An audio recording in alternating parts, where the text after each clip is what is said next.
Je vous souhaite vraiment à tous la bienvenue en ce 14 mars 2023. On va traiter des enjeux œnologiques liés au réchauffement climatique et avant de démarrer mon propos, c'est toujours intéressant de savoir à qui on s'adresse de l'autre côté de l'écran. Alors, je vous prie de m'excuser parce que, effectivement, afin de conserver une bonne bande passante et puis que ce soit très fluide au niveau communication pour chacun, je n'ai pas allumé ma caméra. En revanche, bon, vous pouvez voir mon visage pour ceux qui ne me connaissent pas encore. Je vous invite à prendre en note mes coordonnées.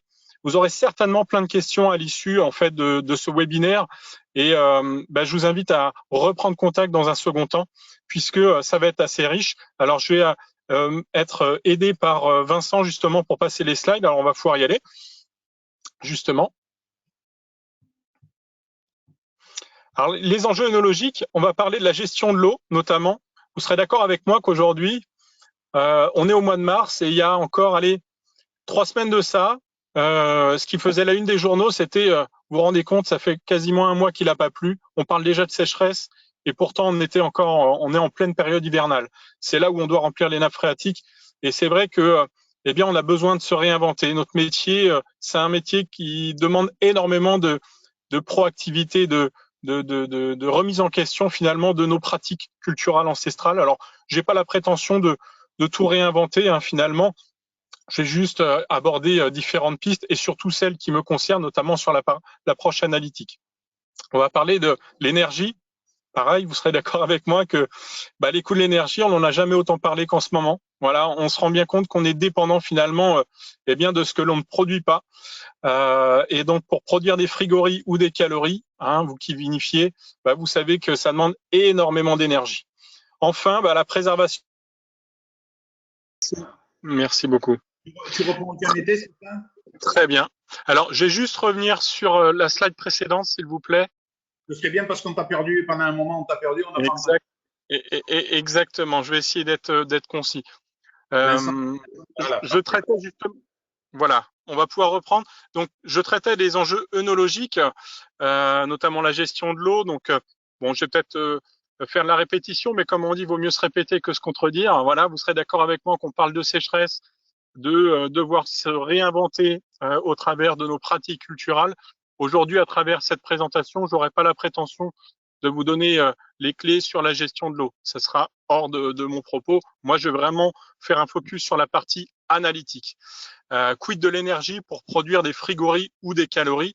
Ça, c'est aussi un élément important à prendre en considération parce que on est sur une production qui est très dépendante de l'énergie pour justement thermoréguler les cuves lors des vinifications. On sait que ça a des enjeux énormes sur l'aspect qualitatif.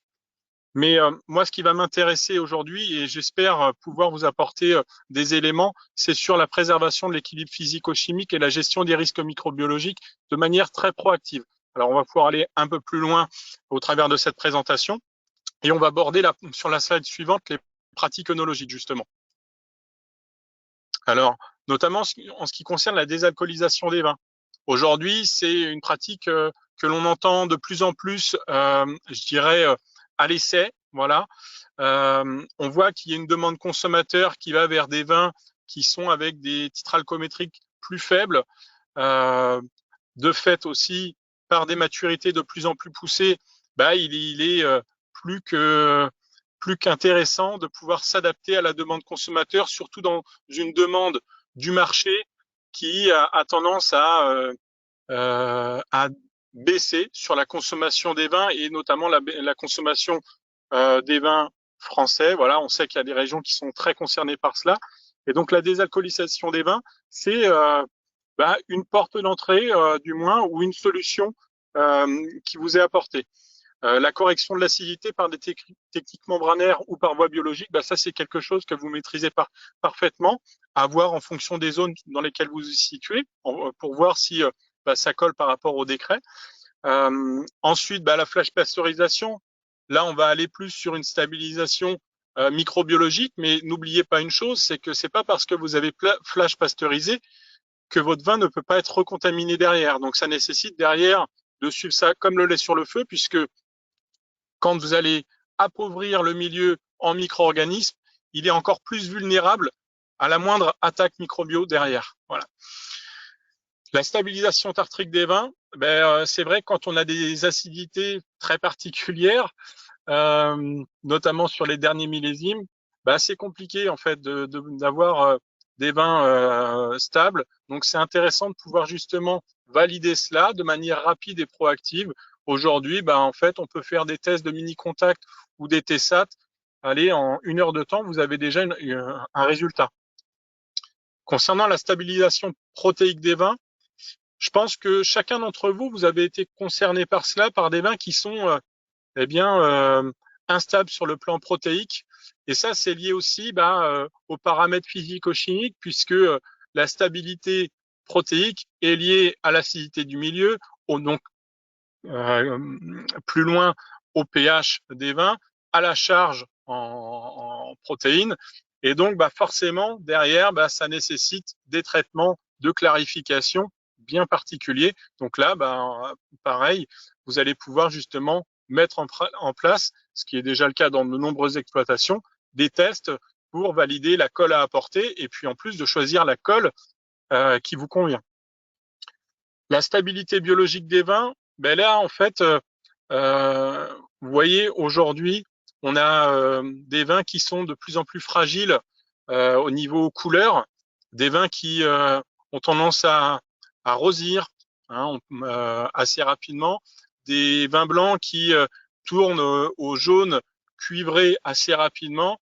Là, avant, on parlait de oxydation prématurée. Aujourd'hui, en fait, on sait aussi que il y a tout un tas de réactions biologiques qui font que on va vers justement ces phénomènes d'oxydation. Voilà.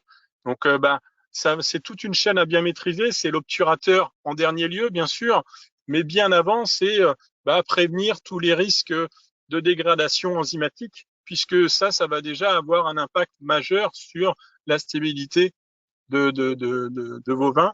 Ça passe bien entendu sur l'état sanitaire.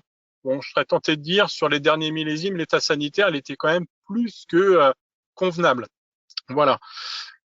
Et pour terminer sur cette diapo, la stabilité microbiologique des vins. Voyez-vous, j'étais au mois de décembre, c'est marrant parce que je reprends derrière David qui parlait de la société Biomérieux qui a suivi les pas de Pasteur. Au mois de décembre, on fêtait les 200 ans de la naissance de Pasteur et justement, il était question de maladies qui avaient été totalement oubliées dans le milieu de l'énologie moderne et qui font leur réapparition. Je parle de la maladie de la tourne, je parle de la maladie de la graisse, je parle de la maladie de la mer. Et toutes ces maladies-là, en fait, on les voit revenir sur le devant de la scène parce que, on a des équilibres en termes d'acidité qui sont plus du tout les mêmes et une protection des vins qui est amoindrie. Donc forcément, derrière, ça fait des voies d'entrée pour des dégradations d'un point de vue microbiologique et c'est vrai qu'on en voit de plus en plus. Donc là, si vous devez résumer cette diapo-là, c'est il vaut mieux prévenir que guérir. Et prévenir dans le milieu du vin, c'est bien analyser ce sur quoi finalement on fait face. On va pouvoir passer à la diapo suivante. Donc les paramètres à contrôler, la température, le pH, le SO2, l'acidité volatile, l'azote assimilable, l'alcool, l'oxygène dissous, la turbidité. Je vais revenir rapidement sur différents paramètres. Je pense que le SO2, comme l'acidité volatile et l'oxygène dissous, c'est pour moi 3 paramètres clés. Voilà, 3 paramètres clés qui vont vous donner une indication sur l'état de santé, l'état de forme de votre vin. Alors, le paramètre température et oxygène dissous, vous l'avez souvent de concert puisque les oxymètres disponibles vous donnent la température et la concentration en oxygène dissous dans votre milieu. Donc ça, il n'y a pas de souci là-dessus. On parle de SO2 actif. Vous voyez, aujourd'hui, on commence à revenir un petit peu là-dessus parce qu'on s'aperçoit que sur certaines régions viticoles, parler en SO2 actif, on est au-delà des canons standards recommandés. C'est-à-dire que normalement, on dit, voilà, en SO2 actif, on devrait être à 0,65 mg par litre de SO2 actif pour éviter des problèmes de Brettanomyces. Le problème, c'est que ça, c'est valable quand on est sur des vins avec des pH qui sont inférieurs à 3,6. quand vous êtes sur certaines régions où vous avez, par exemple, je prends un cépage comme le Merlot, des cépages au-delà de 3,8, 3,9 de pH, ben, il faudra des niveaux de SO2 actifs bien plus importants que 1 mg, voire 1 mg de. Donc, ce qui veut dire des concentrations SO2 libres bien plus importantes et qui plus est, par voie de conséquence, des concentrations SO2 totaux plus importantes. Donc là, après, à voir avec le cahier des charges de votre production, si vous êtes en agriculture biologique, de voir si vous êtes encore dans les clous là-dessus. Et le petit plus qui fait la différence, bah, c'est les contrôles microbiologiques. C'est ce que vous allez faire, je dirais, avancer dans sa présentation David Smart, c'est justement ces contrôles d'analyse Brett, bactéries lactiques, et je dirais même plus loin, le contrôle de tout ce qui est flore indésirable avant mise en bouteille par PCR. Ça, c'est quelque chose qui est tout à fait adapté et adaptable à la propriété. Les contrôles ATP métriques, je ne sais pas si vous savez de quoi il en retourne, mais en fait, on va valider, entre guillemets, s'il y a activité biologique ou non, puisqu'on sait que dans le cycle de respiration cellulaire des micro-organismes, il y a une création d'ATP. Voilà, c'est un métabolite qui est produit. Et donc, si plus il y a d'ATP produit, plus il y a d'activité biologique. La limite, c'est que vous ne savez pas si c'est des micro-organismes, je dirais, positifs ou négatifs, pour faire simple. Des contrôles spectrophotométriques, donc pour valider la cinétique d'extraction des polyphénols. Dans beaucoup de propriétés, c'est quelque chose qui est déjà couramment maîtrisé. Moi, je vois encore des propriétés qui font des glories pour valider des indices de maturité phénolique. Bah ça, c'est encore c'est encore très bien finalement. C'est des analyses qui sont encore d'actualité. Si on veut aller un peu plus loin, aujourd'hui, s'il y a une production qui a le vent en poupe, c'est bien la production de rosé. Et si vous serez d'accord avec moi, c'est que les rosés, on peut faire tout un nuancier. L'Institut du Rosé, justement, avait mis en place tout un nuancier. Ben ça s'est pas fait juste avec le regard d'un individu, ça s'est fait aussi avec des outils perfectionnés qu'on appelle les chromamètres. Enfin, donc les contrôles des molécules aromatiques indésirables. Parmi vous, si je vous posais la question, vous avez tous été plus ou moins exposés à des vins présentant des défauts organoleptiques de type éthylphénol, donc odeur d'écurie, sueur de cheval, cuir, ou vinylphénol, sparadrap, pharmacie, par exemple, ou les TCA. Les TCA, c'est les odeurs de goût de bouchon. Voilà. Alors, j'ai volontairement raccourci TCA, mais on aurait pu parler des TBA, qui sont liés à des dégradations des bromoamisols. C'est des composés phénoliques qui viennent se lier avec des atomes de brome. Voilà. Du brome, vous en avez soit dans l'atmosphère de votre chai, soit par exemple dans les starters des néons. Moi, j'ai vu des propriétés effectivement qui sont retrouvées avec cette problématique-là, c'est que au sein de leur chai, ça posait problème. On va pouvoir aller un peu plus loin dans la présentation sur la diapo suivante.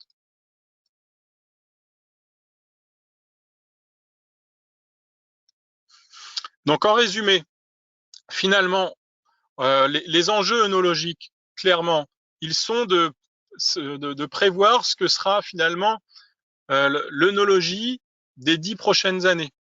Bien malin celui qui est en mesure de dire, voilà, le vin dans 10 ans sera, le vin rouge produit dans 10 ans sera de tel type. Par contre, ce qui est important, c'est qu'on sait que dans 10 ans, les effets du réchauffement climatique que l'on connaît actuellement, eh ben, ils seront encore là, voire même ils auront été encore augmentés.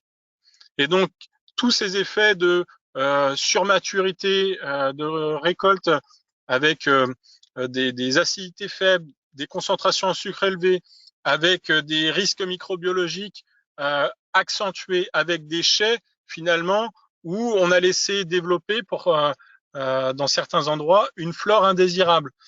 Et bien, toutes ces questions-là, eh bien, vous devez pouvoir vous dire à qui je peux m'adresser finalement pour pouvoir justement faire un audit pour réaliser une atmosphère de chai. Comment est-ce que je peux justement me prémunir de ces problématiques-là, de risques microbiologiques. Et puis, si demain, je devais faire des analyses SO2 si moi je peux pas les faire, qui peut les faire à ma place? Est-ce que j'ai un équipement qui est en mesure d'être utilisable par n'importe quel opérateur? Voilà un petit peu ce que je voulais vous faire passer comme message au travers de cette présentation. Je sais que c'est assez rapide, mais je laisserai la main à Pascal qui a pas mal de choses à vous apporter justement avec les technologies dégrappoirs apportées par la société Valin Bucher. En tout cas, je vous remercie pour votre participation et je reste à votre disposition pour les questions à la fin. Je m'appelle David Smart de la société BMRE et comme vous voyez avec mon accent, je ne peux pas le cacher, je suis anglais, mais ne vous inquiétez pas, ça va très bien passer. Et ce que je propose pour les 10 minutes qui viennent par rapport à mon intervention, avant que Antoine et Pascal reviennent, je vais vous parler un petit peu des enjeux microbiologiques dans le XXIe siècle et par rapport à la maîtrise de la qualité. Donc, moi, j'approche le sujet par rapport essentiellement à 3 constats au niveau microbiologique. On commence, en fait, Antoine était en train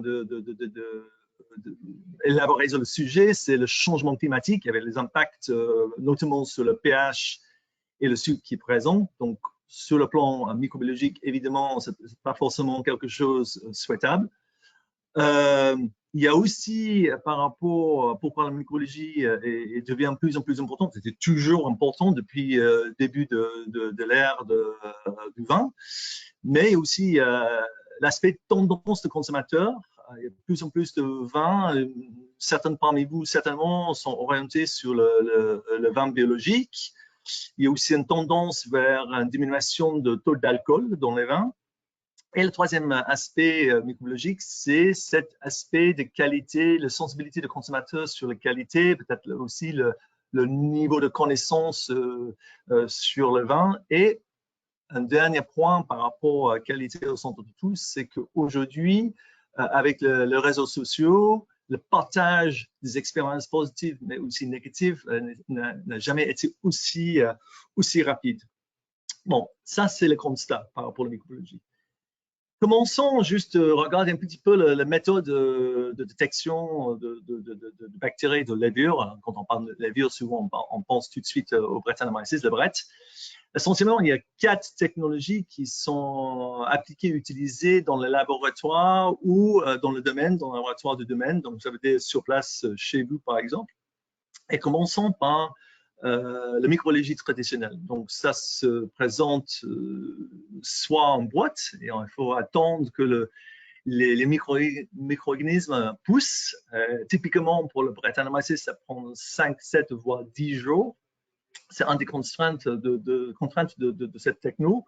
On peut aussi utiliser les brouillons où on ajoute un échantillon de vin et en fait, on attend également 5-10 jours, voire plus, afin que si le Brettanomyces, par exemple, est présent, qu'on peut détecter les phénols volatiles qui sont présents. Donc, c'est traditionnel. C'est toujours en référence, les boîtes en tout cas, c'est une technique de référence, mais avec les contraintes, notamment sur la vitesse pour avoir les résultats, au lieu d'être proactif, il faut attendre un petit peu avant que ça se voit.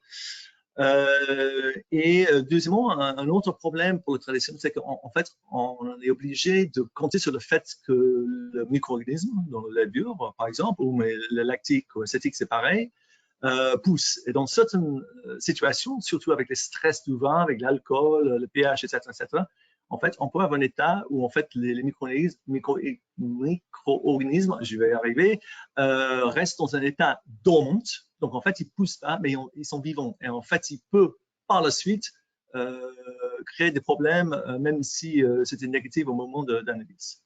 On passe par la suite sur technologie un peu plus au point. On a le PCR. Tout le monde est au courant de PCR, malheureusement, suite au Covid. Donc, c'est une technique où, en fait, on cherche l'ADN à l'intérieur de micro-organismes.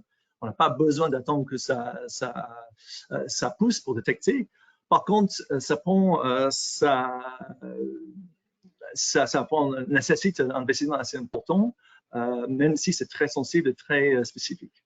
On a un quatrième, c'est cytométrie de flou. Ça, c'est aussi notre technique pratiquée où en fait, on attache des marqueurs sur notamment le levure. Et en fait, on peut compter les marqueurs sur un appareil. L'investissement est assez important avec une sensibilité un peu moins sensible que le PCR.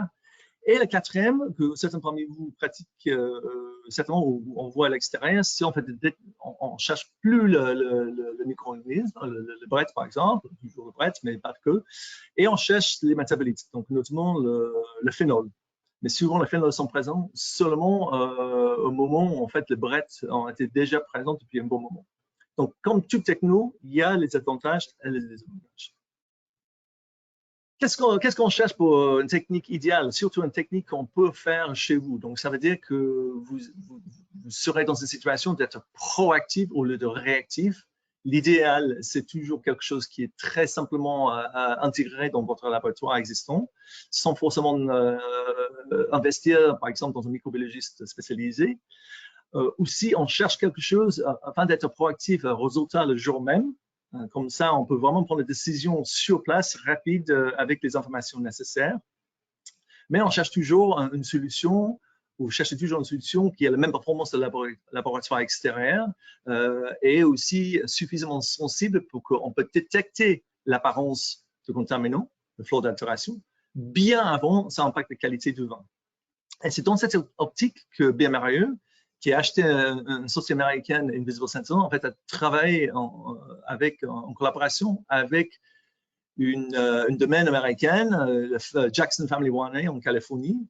En fait, ils ont établi le cahier de charges que vous voyez à gauche là. Ça probablement résonne bien avec vous par rapport à ce que vous cherchez dans le cas où vous souhaitez analyser les analyses microbiologiques.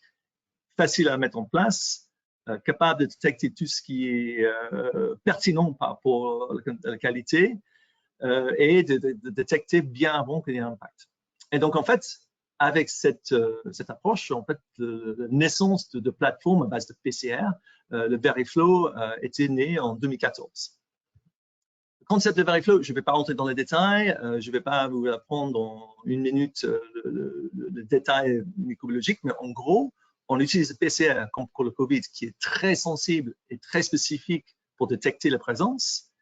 Et pour faciliter la lecture, après avoir en fait multiplié l'ADN s'il est présent des milliards de fois, en fait, pour détecter la lecture de résultats, qu'est-ce qui est plus simple qu'un test rapide? Encore une fois, c'est le test COVID.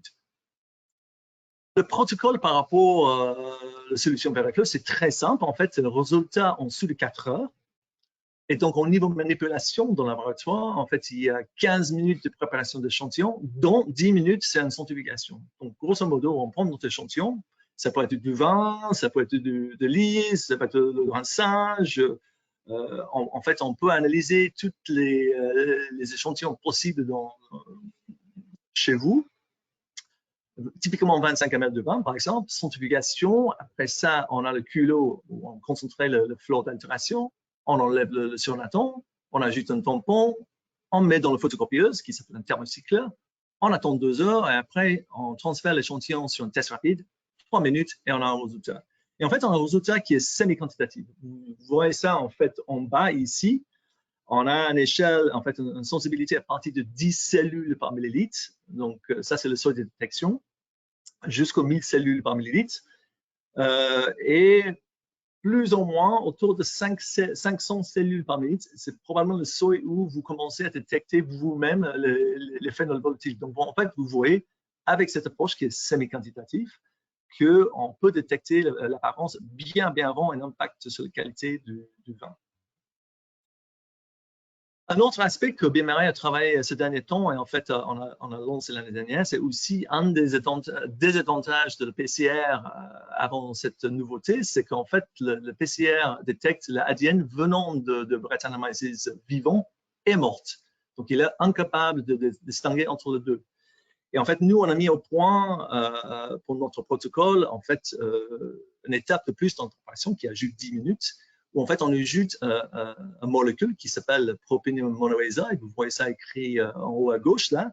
Et cette molécule, en fait, bloque l'ADN qui est libre. Donc, l'ADN qui a déjà été libéré parce que le Brettanomyces est morte est bloqué pour que, en fait, quand on passe, mais il ne peut pas entrer dans les cellules vivantes, et quand on passe dans la phase photocopieuse, on photocopie, on multiplie, on amplifie seulement l'ADN venant de cellules vivantes. Et donc, comme ça, en fait, le résultat est sûr sur l'aspect vivant.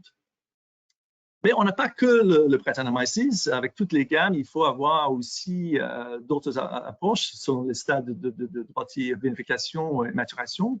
On peut détecter le Brettanomyces, bien sûr, les lactiques et Pithecoccus pour les problèmes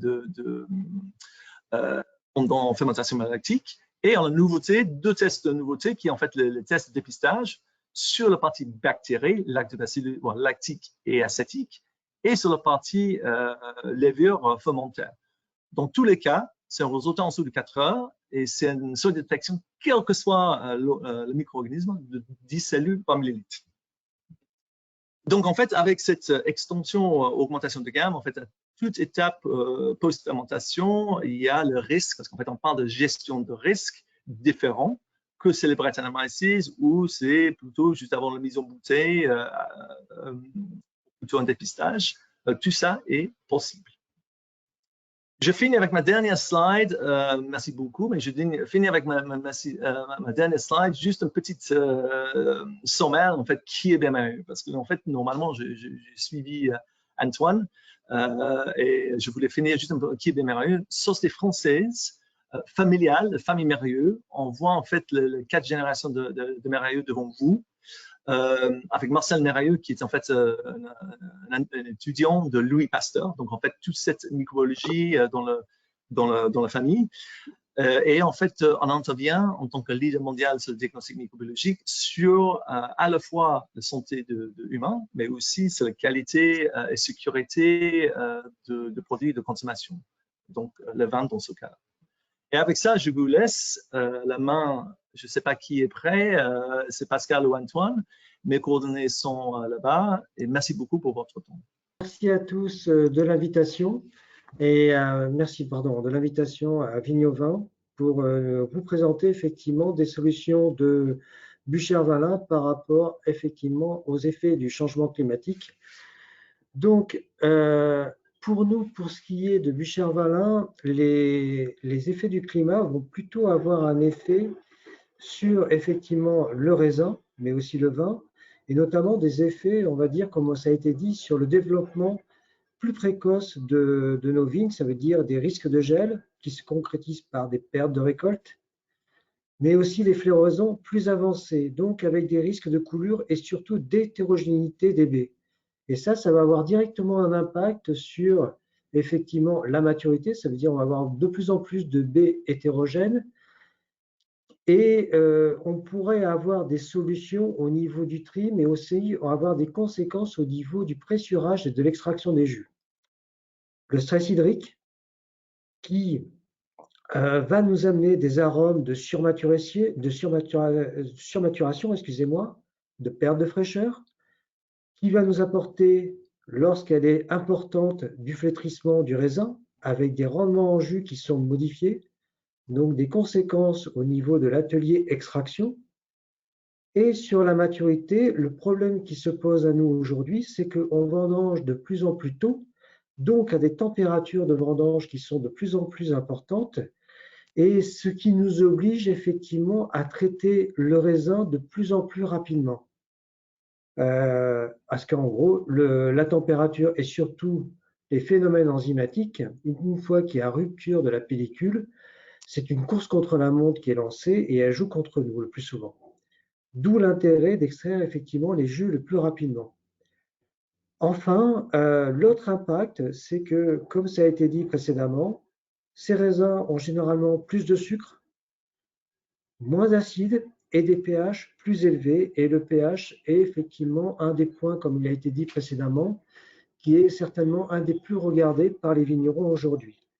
Donc, pour éviter ce pH, c'est surtout pour nous, dans notre périmètre, je veux dire, de la réception vendange et de l'extraction des jus, c'est d'éviter effectivement de dilacérer cette pellicule et surtout les débris végétaux, enfin les rafles et les débris végétaux, car ils apportent du potassium et d'extraire sélectivement la zone de la pulpe de la zone de la pellicule. Je répète, la zone de la pulpe, c'est la zone où, en théorie, on a les plus grosses acidités avec le moins de potassium, donc beaucoup d'acide libre, donc les pH les plus bas. Et à l'inverse, dans la zone de la pellicule, c'est là où on va retrouver le plus d'acide salifié et donc du potassium.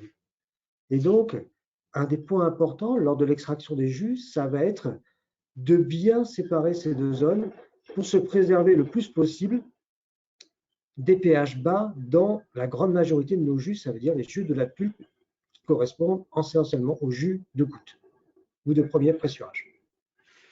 Alors, sur la réception vendange, voilà les différentes solutions que Buchère-Valin est à même de proposer.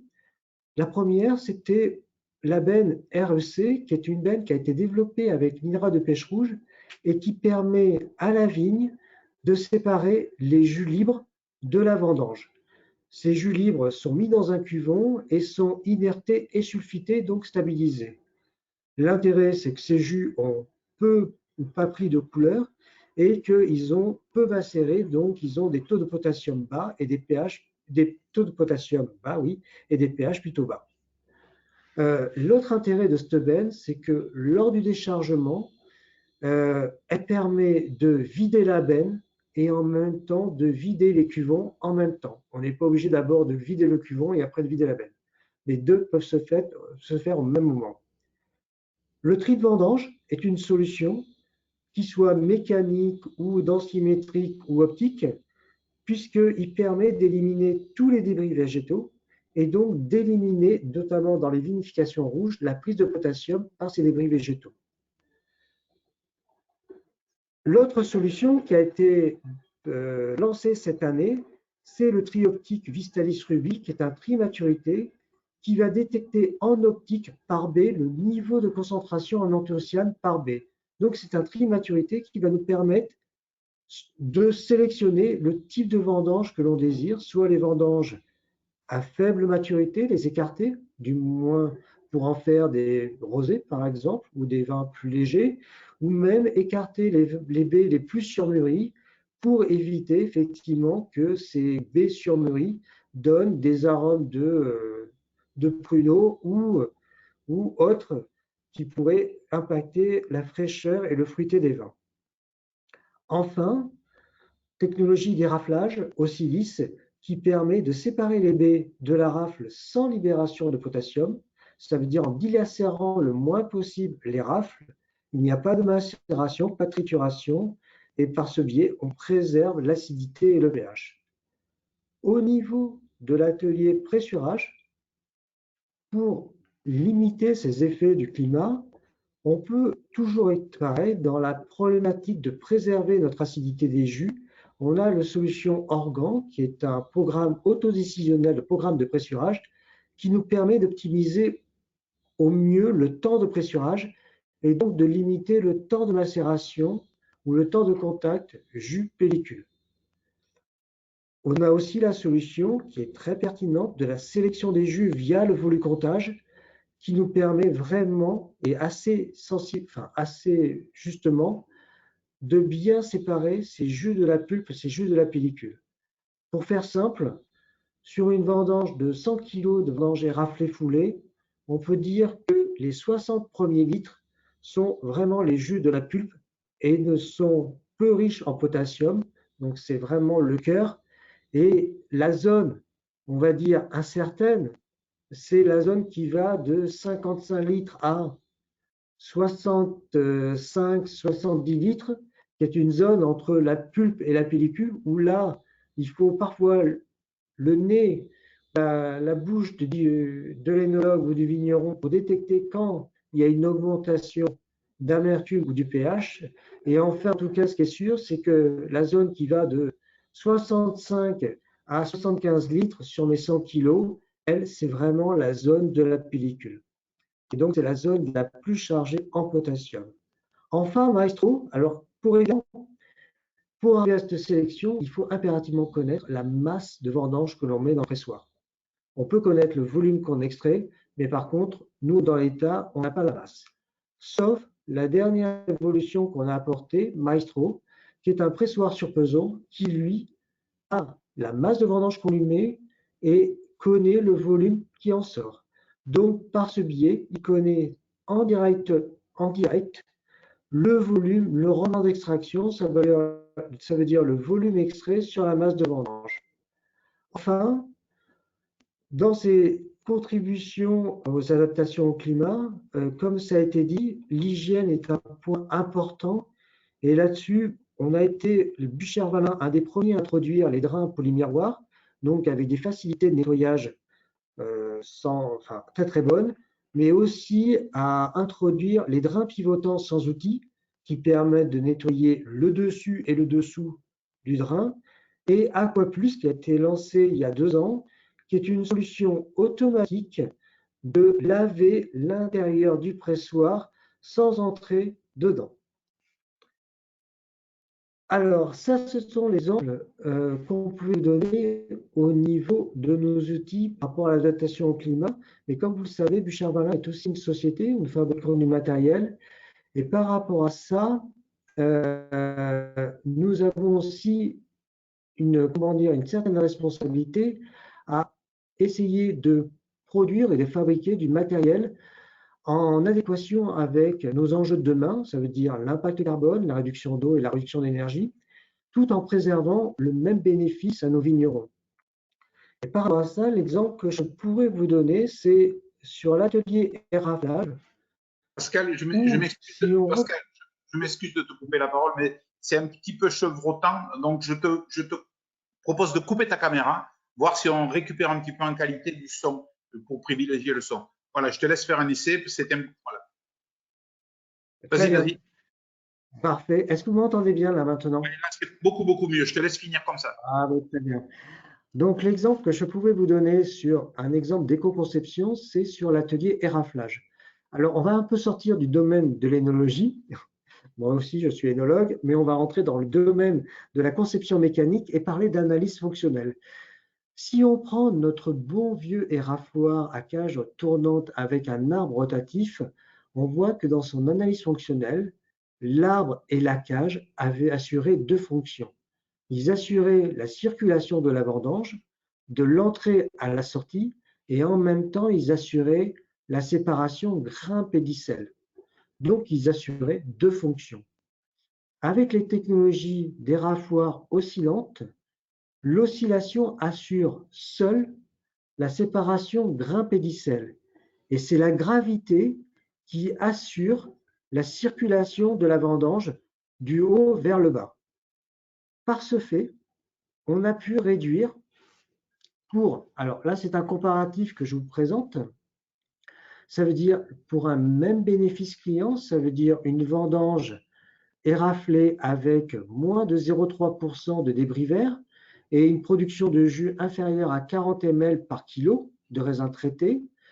On peut voir que l'érafoir Bucher à cage rotative avec un Evo 2, enfin qui s'appelle Evo 2, consomme 2,2 kW pour 4 tonnes, ce qui fait 0,55 kW par kilo de raisin traité, alors qu'avec la technologie oscillante, nous sommes à 0,28 kW.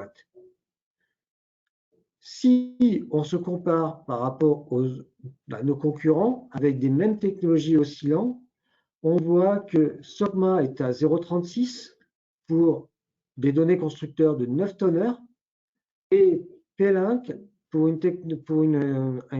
débit de traitement de 4 tonneurs est à 1,20. Autre élément qui est important, c'est le poids de la machine.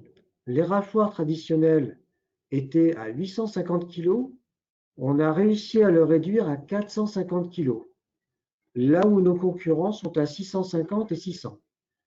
Moins de poids machine, c'est moins d'impact carbone.